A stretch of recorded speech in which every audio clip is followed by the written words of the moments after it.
Assalamualaikum warahmatullahi wabarakatuh.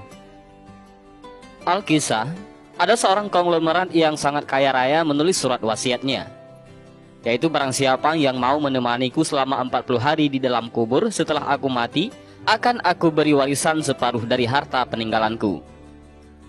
Lalu ditanyakanlah hal itu kepada anak-anaknya, apakah mereka sanggup menjaganya di alam kubur nanti?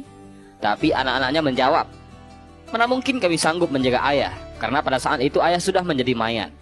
Keesokan harinya dipanggillah semua adik-adiknya, dan beliau kembali bertanya, "Adik-adikku, sanggupkah di antara kalian yang menemaniku di dalam kubur selama 40 hari setelah aku mati nanti?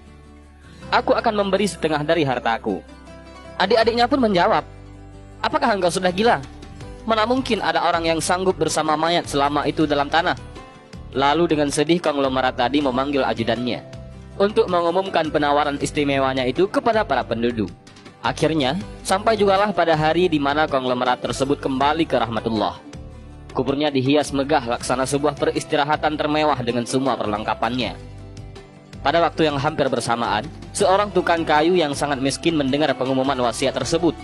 Lalu tukang kayu tersebut dengan tergesa-gesa segera datang ke rumah konglomerat tersebut untuk memberitahukan kepada ahli waris akan kesanggupannya. Keesokan harinya dikebumikanlah jenazah sang konglomerat. Si tukang kayu pun itu turut ke dalam liang lahat sambil membawa kapaknya. Yang paling berharga dimiliki si tukang kayu hanyalah kapak untuk bekerja mencari nafkahnya. Setelah 7 langkah para pengantar jenazah meninggalkan area pemakaman, datanglah malaikat mungkar dan nangkir ke dalam kubur tersebut. Si tukang kayu menyadari siapa yang datang. Dia segera agak menjauh dari mayat konglomerat. Di benaknya, sudah tiba saatnya lah si konglomerat akan diinterogasi oleh malaikat mungkar dan nangkir. Tapi yang terjadi malah sebaliknya. Malaikat mungkar dan nangkir malah menuju ke arahnya dan bertanya kepadanya, "Apa yang kau lakukan di sini?" "Aku menemani mayat ini selama 40 hari untuk mendapatkan setengah dari harta warisannya," jawab si tukang kayu. "Apa saja harta yang kau miliki?" tanya mungkar nangkir. "Hartaku cuma kapak ini saja, untuk mencari rezeki," jawab si tukang kayu. Kemudian mungkar dan nangkir bertanya lagi, "Dari mana kau dapatkan kapakmu ini?" "Aku membelinya," balas si tukang kayu. Lalu pergilah mungkar dan nangkir dari dalam kubur tersebut. Besok di hari kedua, mereka datang lagi dan bertanya, "Apa saja yang kau lakukan dengan kapakmu?" "Aku menebang pohon untuk dijadikan kayu bakar, lalu aku jual ke pasar," jawab tukang kayu. Di hari ketiga ditanya lagi, "Pohon siapa yang kau tebang dengan kapakmu ini?" "Pohon itu tumbuh di hutan belantara, jadi nggak ada yang punya," jawab si tukang kayu itu.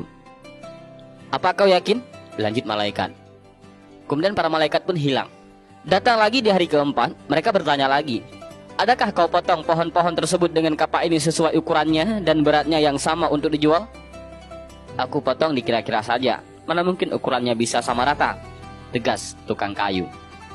Begitu terus yang dilakukan malaikat mungkar dan nangkir.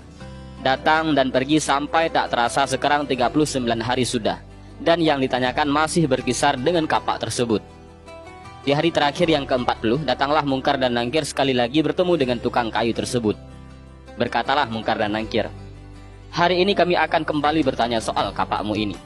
Belum sempat mungkar dan nangkir melanjutkan pertanyaannya, si tukang kayu tersebut segera melarikan diri ke atas dan membuka pintu kubur tersebut. Ternyata di luar sudah banyak orang yang menantikan kehadirannya untuk keluar dari kubur tersebut.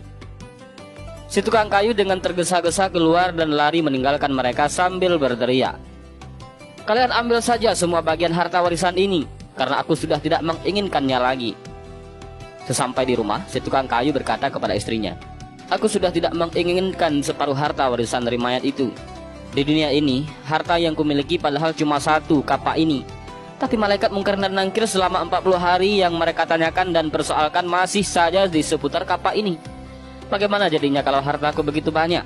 Entah berapa lama dan bagaimana aku menjawab."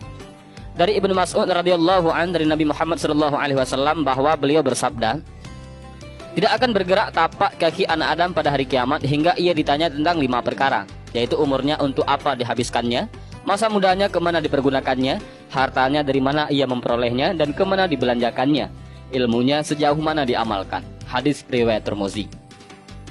Dan inilah sedikit kisah tentang seseorang kaya yang meninggal dunia dan Ia ingin ada orang yang menemaninya selama 40 hari di dalam kubur dengan imbalan separuh hartanya.